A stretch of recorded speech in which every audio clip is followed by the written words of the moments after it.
합시다. 이거 녹화되고 있니? 아, 오케이. 우리 176쪽 펴볼래? 뭐야?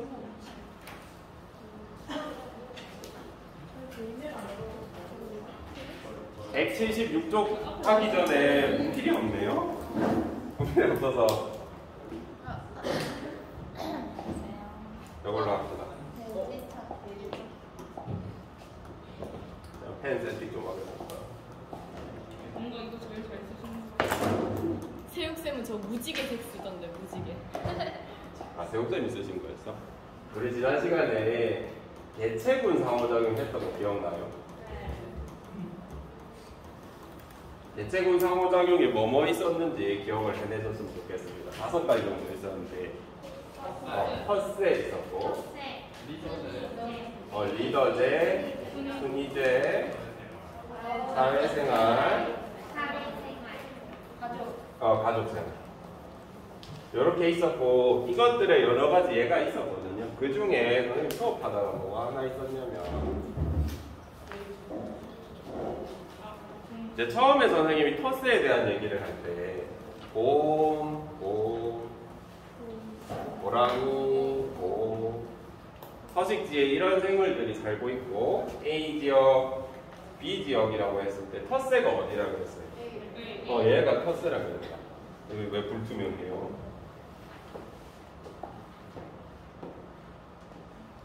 아, 왜 투명해요? 왜 없네? A 지역이 텃세였죠. 왜 얘는 텃세가 아니에요? 서로 호랑이랑 곰은 다른 종이었기 때문에, 그죠? 텃세는 같은 종끼리의 상호작용이라고 안내드렸었죠. 그래서 얘는 다른 뭐라고 했냐면 분서라는 개념을 이야기를 했는지 모르겠습니다. 그래서 이런 걸 했었어요.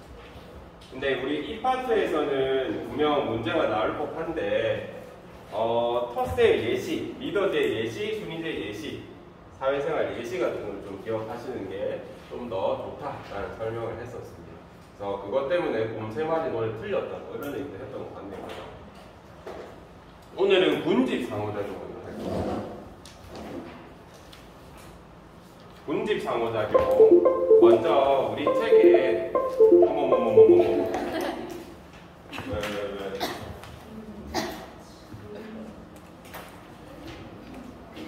먼저 서식지나 환경 요구 조건이 비슷한 2종 이상의 계층이 함께 살면 경쟁이 일어나요. 여기 부분 줄 잘 쳐주십시오. 2종 이상의 계층이 함께 살면 자원을 차지하기 위해서 경쟁이 일어난다. 경쟁이 일어납니다. 자, 그러면 경쟁이 일어나면 종끼리 경쟁이 일어나면 둘 다 손해야 이득이야? 아니면 아무 상관없어? 둘 다 손해죠. 둘 다 불이익을 본다라는 걸 좀 알아뒀으면 좋겠고, 그 다음에 서로 경쟁하다 보면 2가지 형태로 결과가 나올 수가 있어요. 뭐가 있냐면 A종이랑 B종이 같이 살다가 싸워가지고 한 종만 살아남고 나머지 한 종은 없어지는 경우가 있겠죠. 우리 그거를 경쟁하다가 배타되었다라고 해요. 그래서 경쟁 배타 원리라고 합니다. 경쟁 배타. 그래서 한 개체군이 아예 도태돼서 사라지는 경우가 생깁니다. 우리 이걸 경쟁 배타가 일어났다라고 해요. 근데 이렇게 할 수도 있는데 다른 종이지만 아까 선생님이 맨 처음에 예시 드린 것처럼 호랑이랑 곰처럼 나눠서 살 수도 있잖아요. 오케이. 나 여기 밥만 먹을 테니까 거기서 살아라. 나 여기만 살게. 이렇게 나눠서 살 수도 있죠. 그죠? 우리 그런 경우를 군집 상호작용 중에 분서라고 좀 전에 얘기했었습니다. 요거 밑에 있으니까 같이 보자.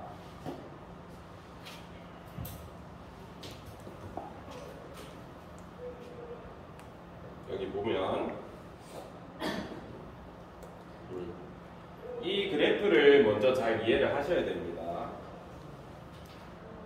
보면 2종을 따로 배양할 때 집신벌레 따로 배양, 애기 집신벌레 따로 배양 같은 조건에서 그때 각각 수를 한 번에 그린 겁니다. 알겠죠? 각각 수를 한 번에 그린 거고 저쪽은 어떻게 이거 아직 어색해서 모르겠네요. 저기요. 렉인 건가? 잘 안 되는 건가? 아직 났어. 왜 이렇게 커졌어요? 이 그래프는 두 종을 함께 배합할 때 어떻게 된 건지를 보느냐. 그러면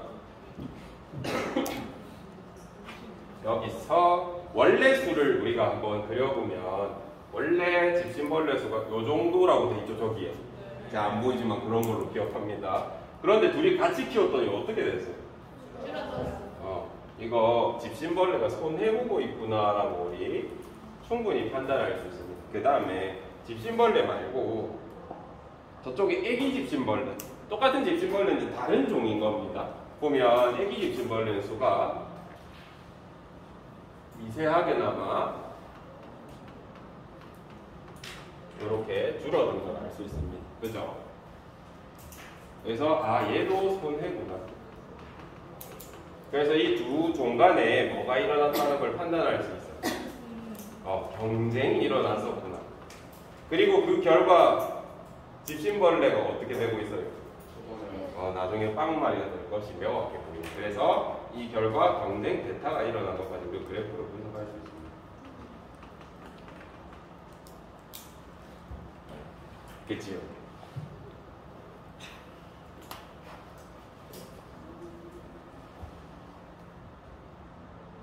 이렇게 하면 되네. 이런 게 되는 건가?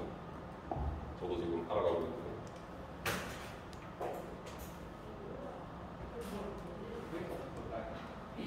누르면 뒤로 간다는데? 뭐 모드를 누른 거야?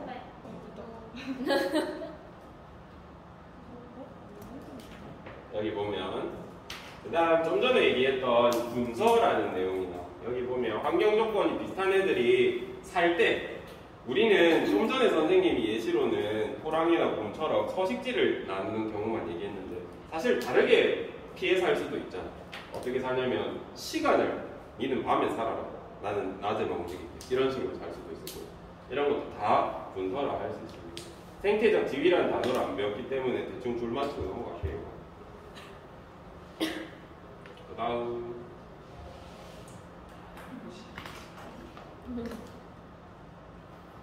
여기부터 같이 보자. 그 다음 우리가 배울 개념은 공생이에요. 공생. 나오고 있니? 나오겠지. 근데 너무 작아요. 애가 너무 작아? 여기 아니, 좀 키울까요? 응. 공생에 대해서 배울 겁니다. 공생은 많이 들어봤죠? 네. 공생은 크게 두 가지가 있는데 편리공생이랑 상리공생이 있어요. 편리공생은 한 개체군은 이익을 보는데 한 개체군은 이익도 손해보는 경우.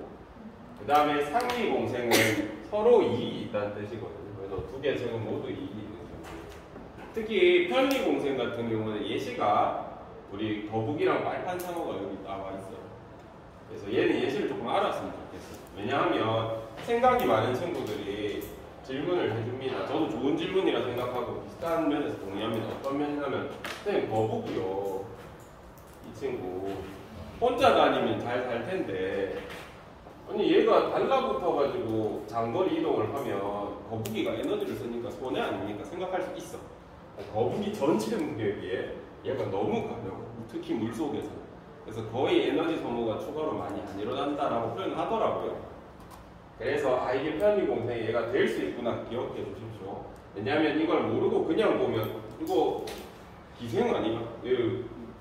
얘가 손해보는 것 같은데 이렇게 생각할 수 있습니다. 그래서 이 예시만큼은 조금 기억을 해주시기 바라고.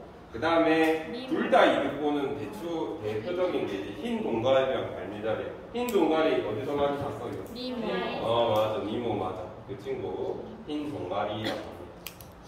얘네는 말미잘 속에 숨어서 말미잘이 죽인 생물의 찌꺼기를 먹던가 이렇게 청소를 해주고, 말미잘은 이 흰 동가리를 촉수로 이렇게 보호해주면서 서로 이득을 취합니다. 얘네가 상리공생의 대표적인 예다. 얘도 예시를 꼭 알아두세요. 기생도 여기 줄을 쳐주시고, 해를 주는 생물을 기생생물, 해를 입는 생물을 숙주생물이라고 이해해 주시면 됩니다. 기생은 기생충에 대해서 여러분이 평소에 들어봤기 때문에 뭐 어떤 느낌인지는 알 것 같고, 포식과 피식, 포식과 피식은 대표적인 예시로 톰슨가젤이랑 우리 치타라고 나와 있는데 여러분이 항상 헷갈리는 게 뭐냐면 포식자가 먹는 건 알아. 근데 피식자가 먹히는 걸 잘 모르더라.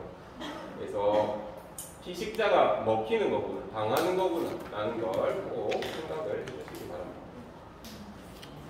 그럼 우리가 지금 군집 상호작용의 관계를 다 봤어요. 이게 군집 상호작용은 서로 다른 종끼리의 상호작용이라 그랬죠. 그죠?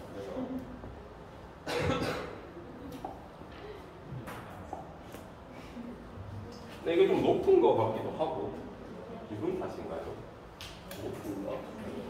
높은 거 같기도 하고.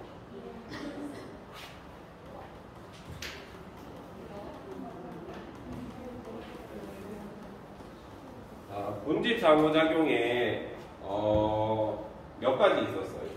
공생, 상리공생, 다시 상리공생, 편리공생, 기생, 포식, 피식, 분서, 경쟁 이런 6가지 정도가 있었죠. 요거를 한 표에다가 쌤이 정리해서 그려줄 거예요. 요거는 그려놓고 꼭 연습을 많이 하셔야 됩니다. 왜냐하면 우리 시험에서 생태계 전체에서 시험 한 문제만 나온다 그러면 여기서 그 정도로 중요합니다. 이거 하고 광형구에서 나오거든요. 광형구 나중에 배웠고 보면 먼저 표를 그릴 때 우리가 이익 보는 집단이 있으면 선생님이 플러스라고 그리지.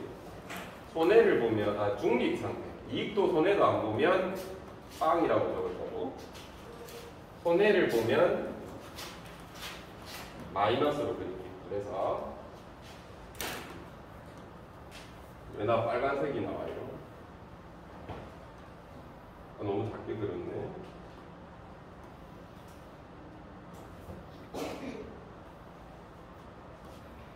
이만 대충 이렇게 그릴게요.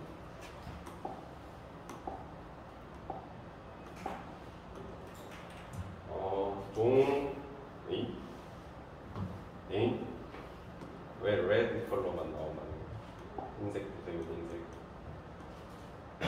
A 종, B 종 이 있다고 했을 때 여기에 플러스 빵 마이너스 이렇게 그려주시고 여기에 플러스 빵 마이너스 그려주시고 무슨 소리냐면 A종이랑 B종이랑 둘 다 이득 보는 상황이라는 뜻이야. 여기 칸에 들어갈 거. 무슨 상호작용이 있어요? 여기 상위공생.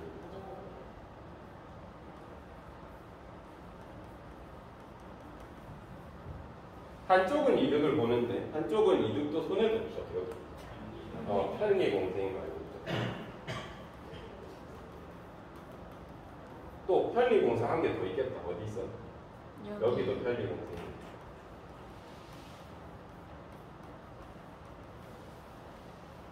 둘 다 중립인 거. 아무 관계도 아니니까 모르셔도 되죠. 그죠? 같이 안 사나 보지. 둘 다 손해보는 경쟁. 우리 경쟁이 있었죠. 이 경쟁의 결과 어떤 일이 생긴다고 해서 경쟁 대타가 일어나거나 분서가 일어나거나. 잘하네. 한쪽은 이득을 보는데 한쪽은 손해를 보는 경우가 있어. 기생. 또 한쪽은 이득 보는데 한쪽 손해 보는 한 개 더 있다. 포식, 피식. 포식하는 쪽 이득이죠. 피식 나가는 쪽 손해죠. 여기까지 했습니다. 그러면 선생님도 예전에 들었던 생각인데 기생이랑 포식, 피식을 그러면 이렇게 적으면 어떻게 구분합니까? 라고 물어볼 수 있어. 얘도 한쪽 손해 한쪽 이득, 여기도 한쪽 손해 한쪽 이득이잖아. 그치? 그래서 저도 대학생 때 교수님한테 많이 찾아가서 물어보고 맨날 귀찮아서 가라 하다가 어느 날 이제 고민을 해보셨는데 답변을 주셨습니다. 뭐라고 하셨냐면 기생은 이익 보는 쪽에 등치가 작대.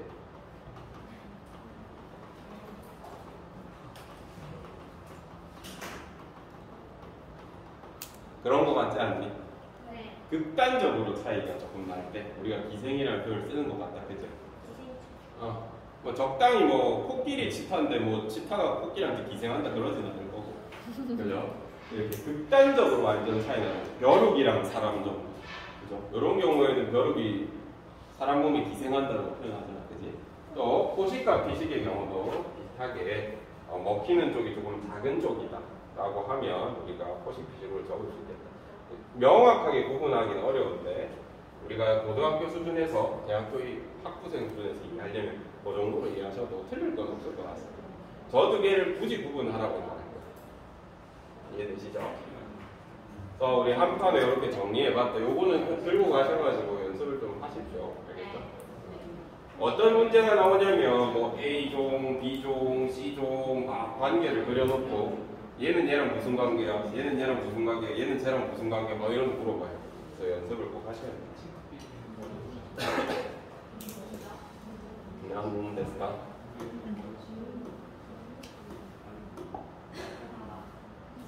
그 다음에 얘들아, 네네네.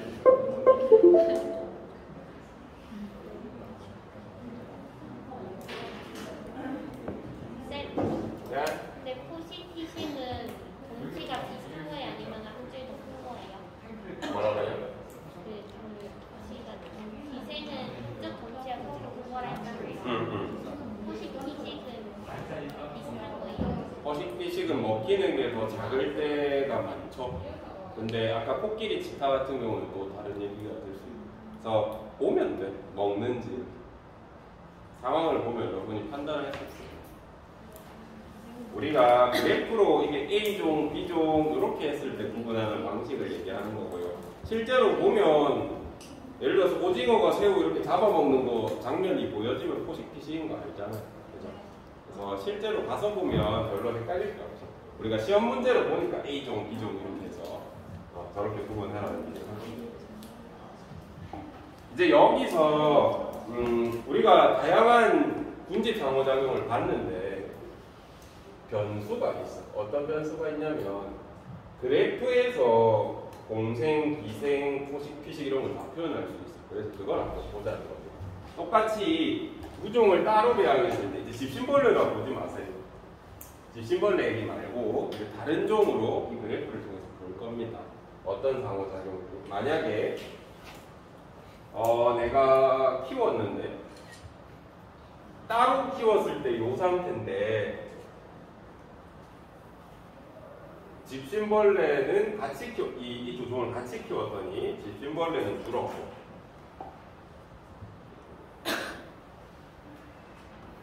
이 파란 그래프는 이렇게 상승했어. 그러면 얘는 어떻게 되는 거야? 손해야 이득이야? 손해죠. 얘는 뭐예요? 이득이죠. 그럼 이거 뭐라고 판단할 수 있어? 포식 피식일 수도 있고 기생일 수도 있고 이렇게 이해할 수 있어요. 함께 됩니다. 그 다음 내가 똑같이 키웠는데 이번에는 같이 키웠더니 파란색 올라가고 빨강색도 수가 많아졌네. 요거는 무슨 관계예요? 위에 2, 밑에 2니까 상리공생이다. 판단할 수 있어요? 근데 선생님이 좀 전에 아까 말했듯이 요 관계도만 보고 선생님이 이게 포식 피식인지 기생인지 라고 했잖아. 사실은 이렇게 되면 기생의 가능성이 높아. 왜냐하면 포식 피식 그래프는 쌤이 그려줄게. 어디서 볼 수 있냐면 포식 피식 그래프 166쪽인가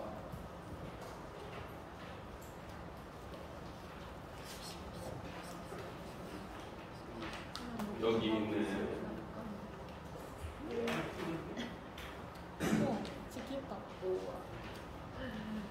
대표적인 포식과 피식의 예시거든요. 스라소니와 논신토끼에 대한 이 자료조사 했던 기록이 있습니다.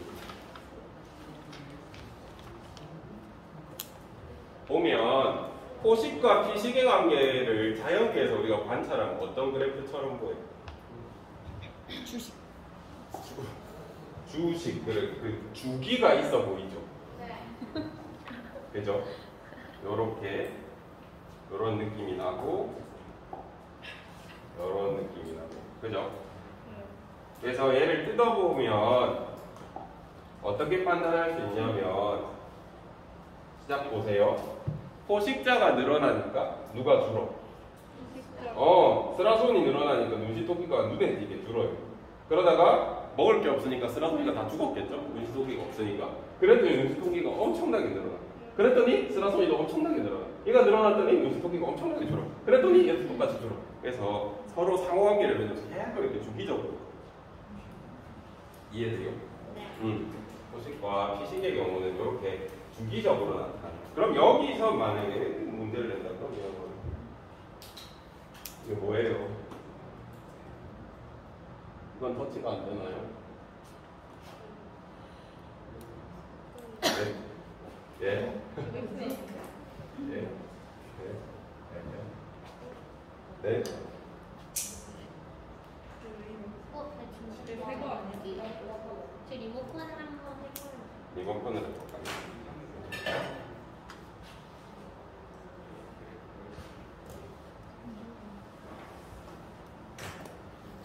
아무것도 안 먹는데요. 뒤로 가고 빽. 잠깐 멈춰줄래? 전원 영화 오빠밖에 없는데.